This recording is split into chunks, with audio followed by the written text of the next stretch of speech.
Assalamu alaikum wa rahmatullahi wa barakatuh. You're listening to Newcastle Fast FM on 87.9? No, you're not.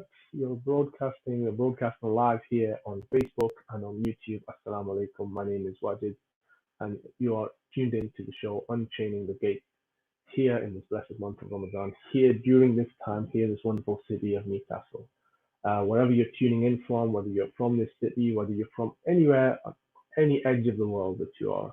Assalamu alaikum. May Allah bless you. May Allah bless, make this beautiful Ramadan for you something that is nurturing, encouraging, and something uplifting that opens you and blesses you with the nur of Allah subhanahu wa ta'ala in all of its forms, in all aspects and facets of your life.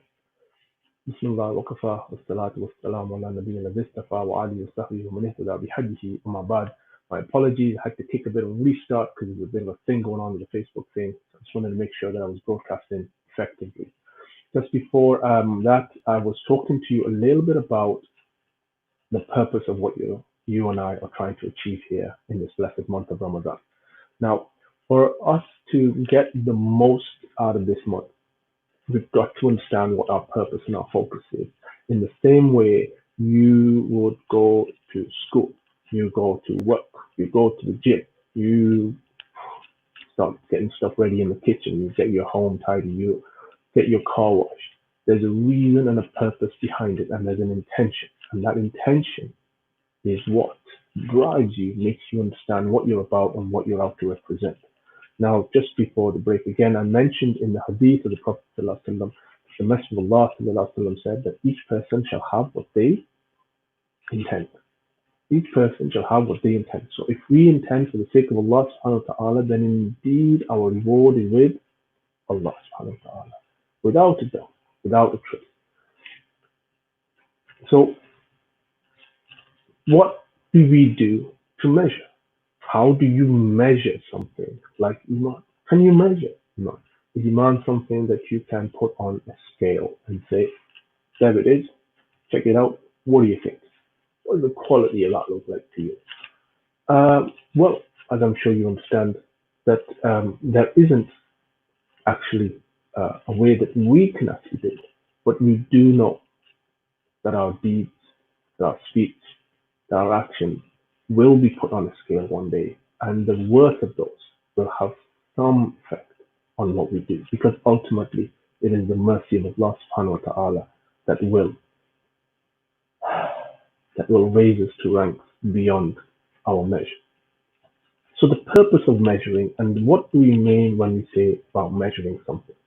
In order to measure something, you've got to have a beginning and an end, a way of looking at something and saying that this is what it is and this is what it isn't. So I have one pen in my hand. If I add another one to it, then I have two pens in my hand. There's a way of measuring that. If I just tell you I have pens in my hand or have a writing implement in my hand, for you to know what that is and how that is and what type of quality, what color, what texture, what sort of sense that's going to get out of it is a whole different thing. Now, in this month of Ramadan, we are blessed and honored to be focused in a completely different way. For those of you that tuned in when Brother Abdul Haq Baker was with us, there really isn't an excuse in this Ramadan because, quite frankly, there aren't any distractions. We are kind of in a lockdown situation. We're in a situation where there's no real excuse for us to not be praying the additional sunnah and nafil prayers that we have within our salah. There isn't any time to say, well, I can't do this, can't do that. I appreciate, and I do genuinely appreciate, because I have a young family myself, that it does keep you intentionally and intensively busy. However, that intention and that intensity does not detract from the moments that we have to still be truly worshiping Allah subhanahu wa ta'ala, to gain near to Him by being as close as we can to Him through our speech and our action. And ultimately, our purpose comes from that intention. So I was saying that a couple of Ramadans ago, I knew it was going to be a long one, and I prepared for it. And I prepared for it by taking myself off caffeine, stopped drinking caffeine completely been over a year and a half now, completely caffeine free in that sense. The only caffeine I might have is a decaf thing. Um, but other than that, I don't touch it. And that isn't to say that this is something that I've done that is amazing, but it is something that I've done that I so I think that is something that I've done that is intentionally and completely uh, something that I've done completely and intentionally in the sense that uh, what my goals were. What did I want to achieve during this blessed month of Ramadan? What is it that is my purpose for this month of Ramadan? So for a lot of us, um, I know last year in Ramadan, one of my purposes was to complete the Quran. Um, so that's a goal you set for yourself, and it's something that you can measure, right? And as you know, the Quran itself, depending which print you look at, but the version I have has just over 600 pages, working out um, to about so many pages a day, and subhanallah, that 20 pages a day, just over 20 pages a day, and you can complete the Quran within 30 days. And of course, with it being 29, you can push yourself a little bit and complete the Quran. You can pray your sunnah, you can pray your tarawih, you can pray late into the night, you can plan for your tahajjud. But ultimately, what's the purpose of all of this action? What's the purpose of all of this reading, of this reciting, of this actions that we are taking? And it's all something that you and I really need to get a grip for ourselves. You need to ask yourself, I'm asking myself, is that what is the reason why you and I are solely focusing during this Ramadan to get nearness to Allah subhanahu wa ta'ala? Because ultimately, that's what it's about. Why else are you starving yourself? Why else are you, choosing not to drink? Why are you choosing to behave in a particular way? Why are you choosing your salah to be in this way? And I think one of the things that Ramadan allows us to do, and this is, I suppose, unique today, is that kind of everybody is doing really, is that we're all in this lockdown situation that is allowing us to self-reflect, stop, check in, and check ourselves. Really, that's what it ultimately comes down to. And I want to talk to you a little bit about release and loss, release and loss. And I'm going to talk to you in the sense of the mindset that we have behind it. Because sometimes, I have many friends, colleagues, work colleagues, professional people that I've interact with, personal friends who are not Muslim. And for them, the understanding of Ramadan is that it is the lack of food and lack of drink. And this is, as we were talking yesterday with Abdul Haq, is is not the purpose or the function of Ramadan. Ramadan is not about the loss of those things, but it is the release. It is the release of the daily food and the drink and all of these things. And it is the release of those practices that allows our bodies to come together so that we can really focus on our iman and our actions and our speech. And this release is something that Allah gives us for 1 month every year, and this release is something that benefits us, and it should, inshallah, ripple with us throughout the rest of this year, and then, of course, inshallah, throughout our lives. And it's something that I said to you in the beginning part, is that when you and I, we are putting something into practice, when we talk about measuring something, how do you measure the weight of a deed? Well, we can't, other than to know that it is sincerely done for the sake of Allah. If that intention, if that action is done sincerely for the sake of Allah subhanahu wa ta'ala. So if that is the situation, then very clearly we focus our purpose on that activity to please Allah subhanahu wa ta'ala. And that pleasing Allah subhanahu wa ta'ala is something that brings you and I the quality within the action of what we are doing. When we do that action, when we do that deed, when we do that speech, then it indeed will bring us closer to Allah subhanahu wa ta'ala. Now, to measure something in such a way requires a lot of self-reflection and it requires a lot of honesty. It requires you and I to really look into ourselves and be sincerely honest with ourselves.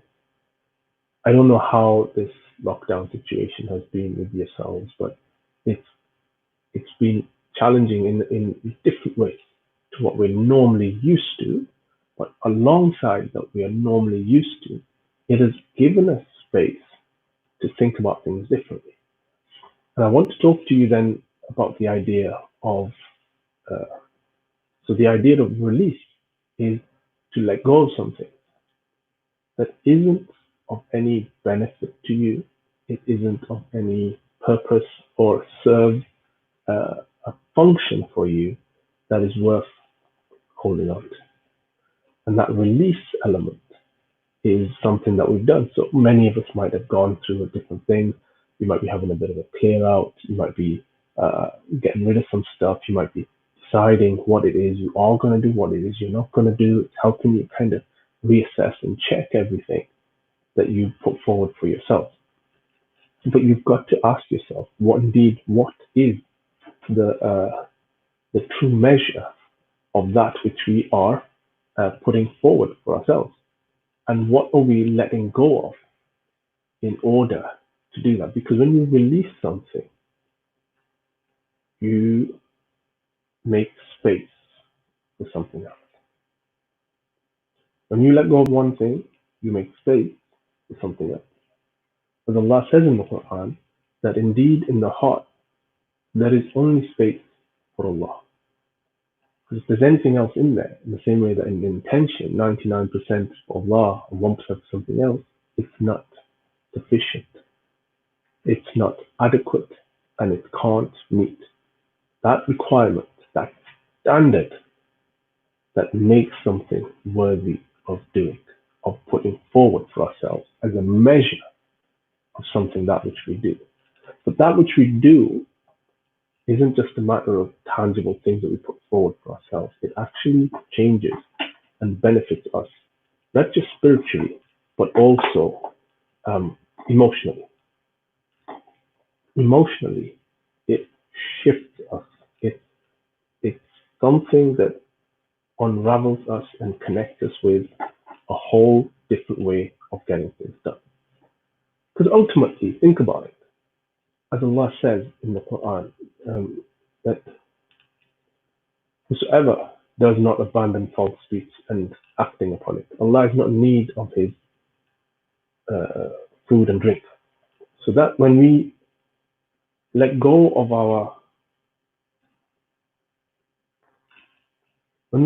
of these physical things, it is to make space for something better, something fresh, something new, something that keeps us regurgitating from regurgitating the usual stuff that we do, but in actually time to reflect and ask ourselves a bit more stronger one-to-one questions where we look into our own souls and sincerely ask ourselves, are we truly doing this for the sake of Allah subhanahu wa ta'ala? And are we truly putting our best potential forward? And the idea of potential is something that is very, very important. As I mentioned, 2 years ago, we had the longest Ramadan you could possibly have. Yeah? Remember it, 19 up to 19-hour fasting. It was in the month of June. Long days, hot days, intense days, And of course, in those days, we'd be rushing off to do Tarawih, we'd be rushing off to get this done, rushing off to get that done. All of it in those windows of opportunity. So the nights were very short. So The Tarawih was short, and the Tahajjud opportunity was short, and the Fajr was there, and then boom, you're back into the day of fasting. And this all leads to,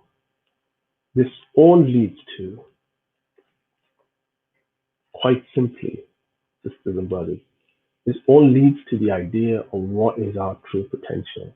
Because there were there are some people who are part of our community who you would look at and think, no, you can fast, and they'll fast, and they'll fast, and they'll fulfill it, and they'll fulfill that obligation, literally riding on this wave of iman.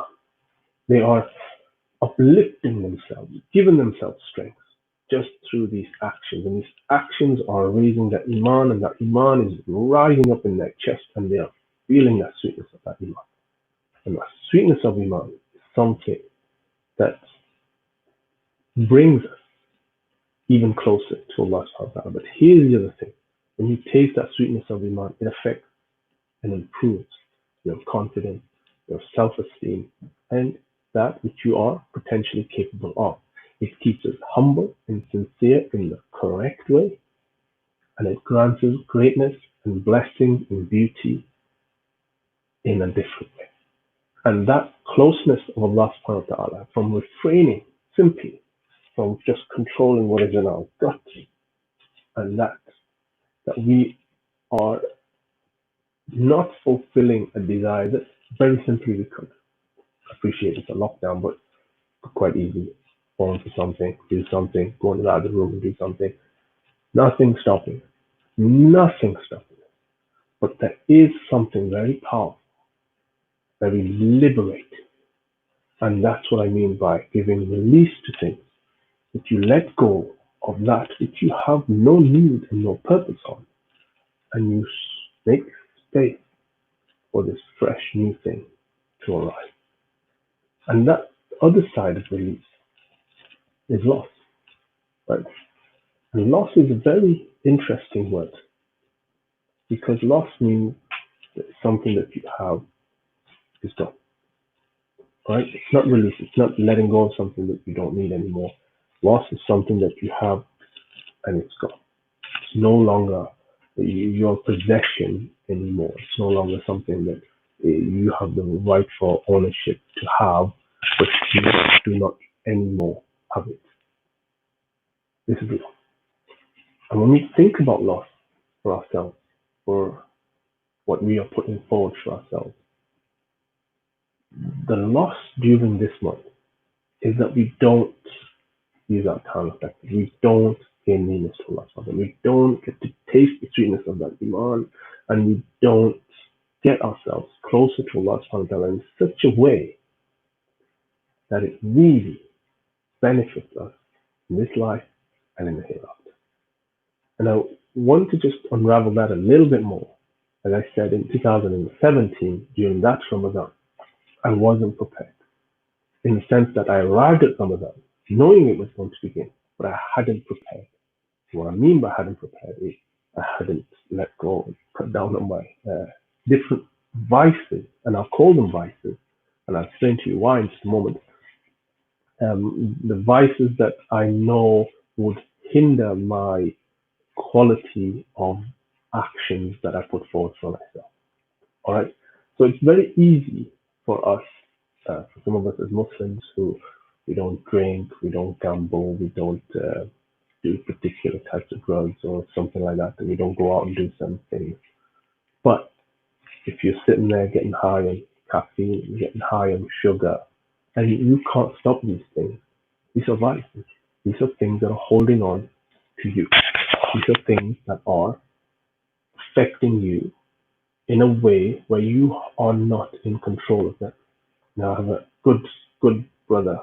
He's a trained doctor, and he was doing a work placement in a center where they mainly work with people who have diabetes.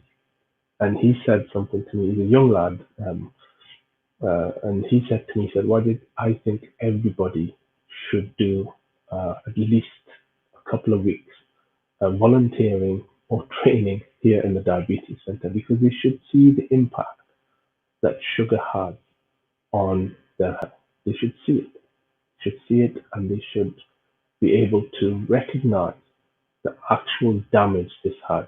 And not just that, but he mentioned something around that sugar is many times, like 100 or 200 times more addictive to you and I than is a drug like cocaine.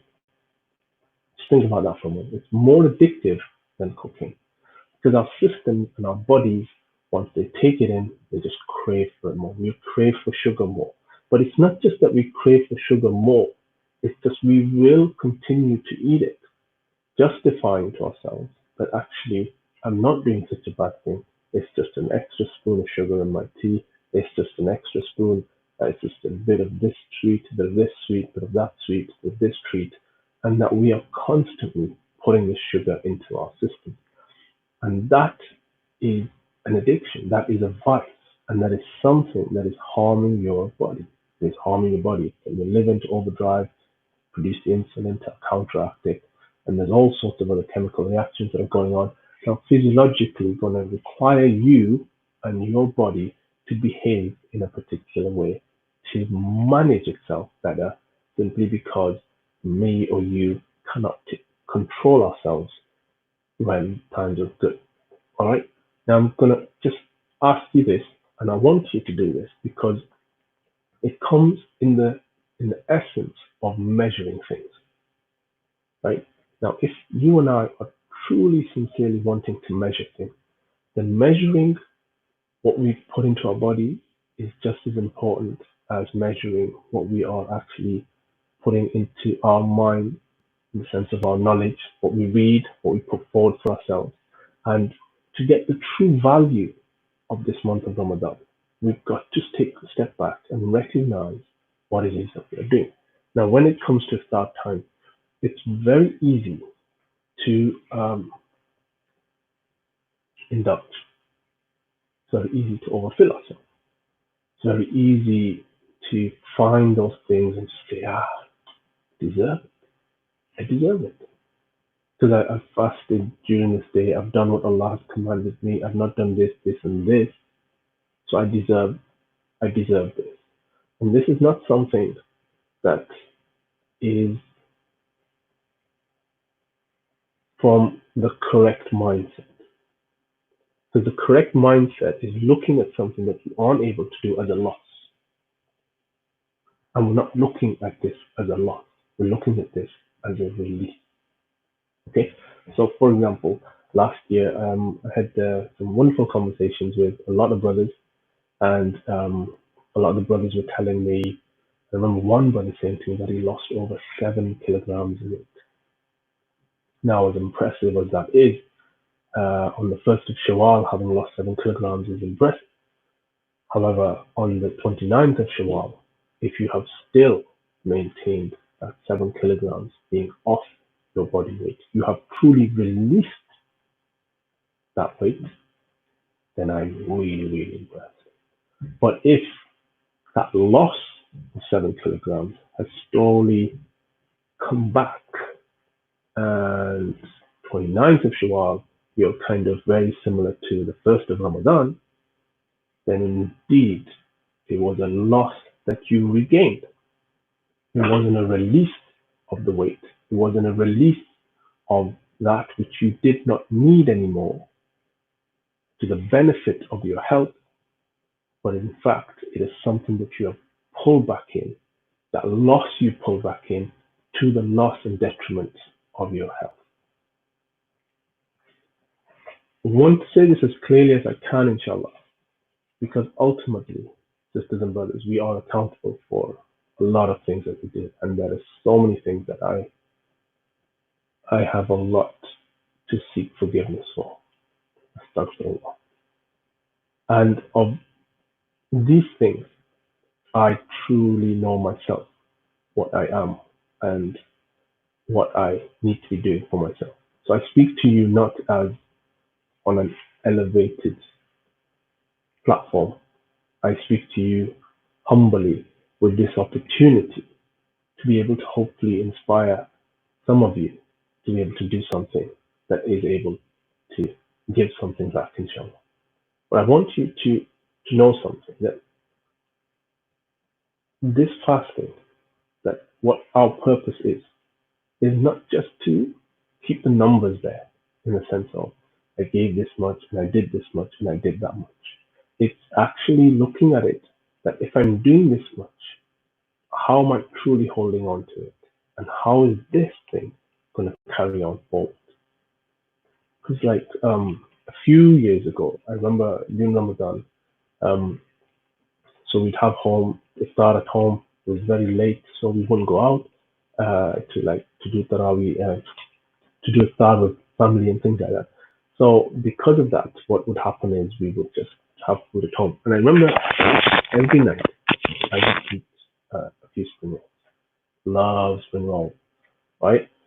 And so I'm having three, and then I'm having four, and then at the end of the week, I'm realizing I'm eating like five spring rolls. Now, if I say at least 1 teaspoon of oil in fat is in that spring roll, just 1 teaspoon, very conservative kind of view on that. That means I'm having at least 5 teaspoons of fat in that particular way. That 5 teaspoons of fat um, over 5 days is 25, or over a week is 35 teaspoons of fat.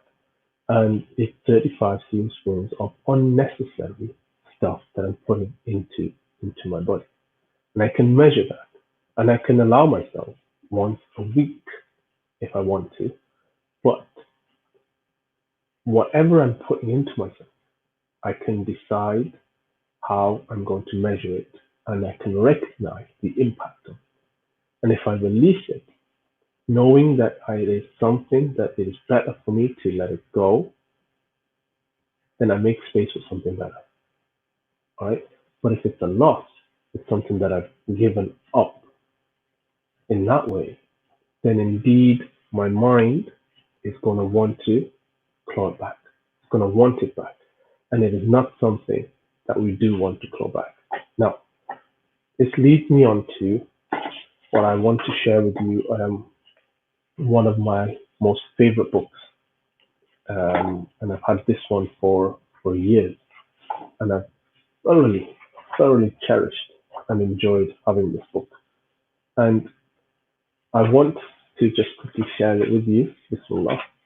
It's a book written by Ibn Taymiyyah, rahimahullah, and it covers some very simple ideas, and that's the diseases of the heart and the cure. It's written by Ibn Taymiyyah, rahimahullah, and if I may just take a moment to take from it, inshallah. As Allah says in the Quran, وَيَشْفِ صُدُورَ قَوْمٍ مُؤْمِنِينَ وَيُذْهِبْ غَيْظَ قُلُوبِهِمْ. And indeed, the breasts of the believing people, and heal the breasts of the believing people, and remove the anger of their hearts. Now, you and I are going to go through very demanding emotions throughout our whole life. And as we go through these emotions, we are reacting and proactively behaving in a particular way.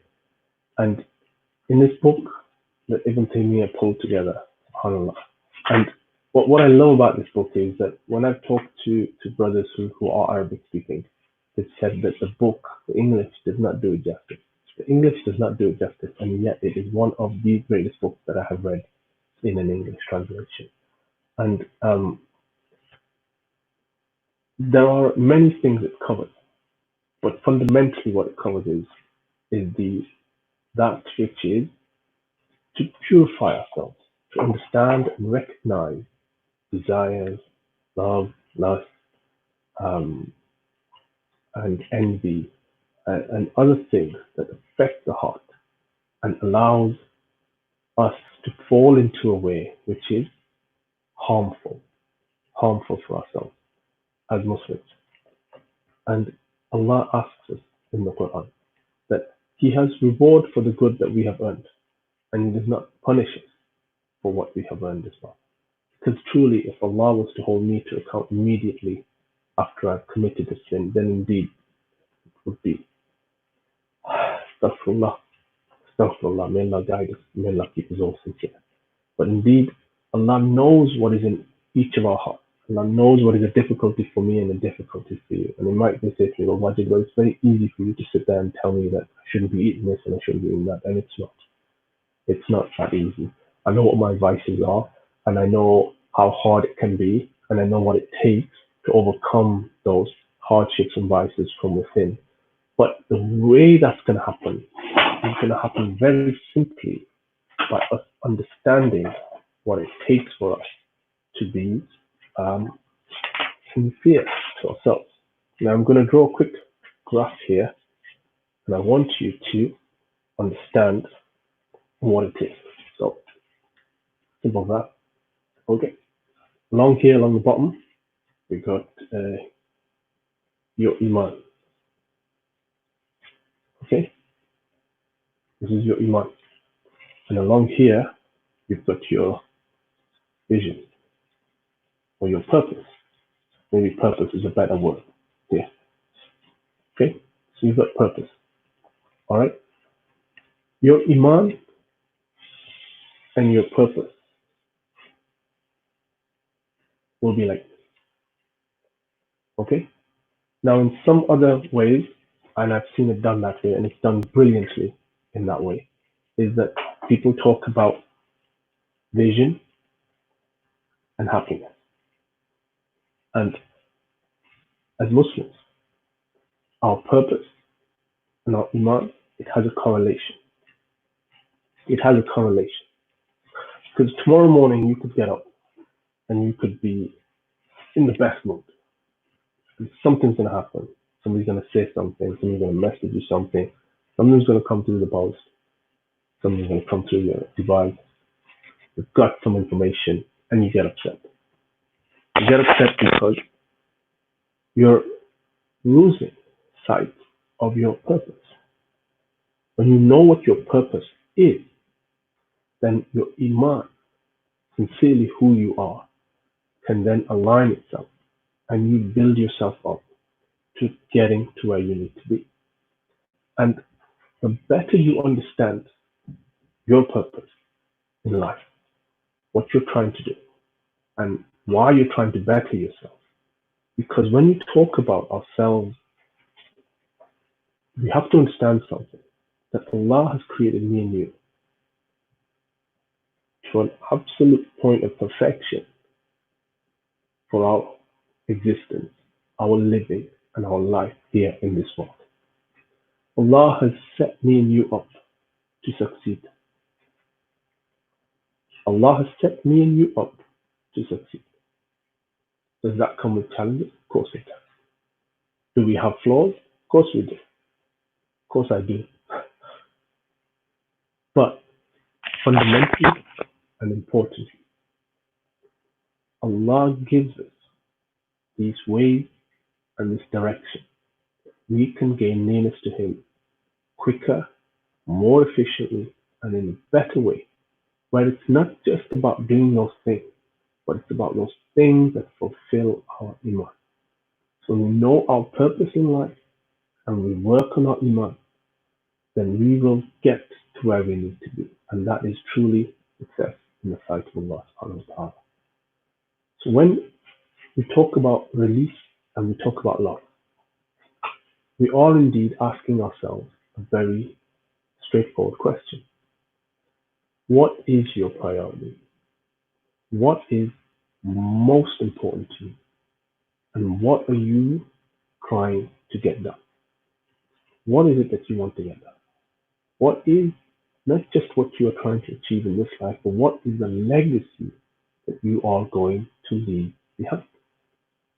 What is this thing that people are going to benefit from you, whether you were there or not? What are you going to leave behind?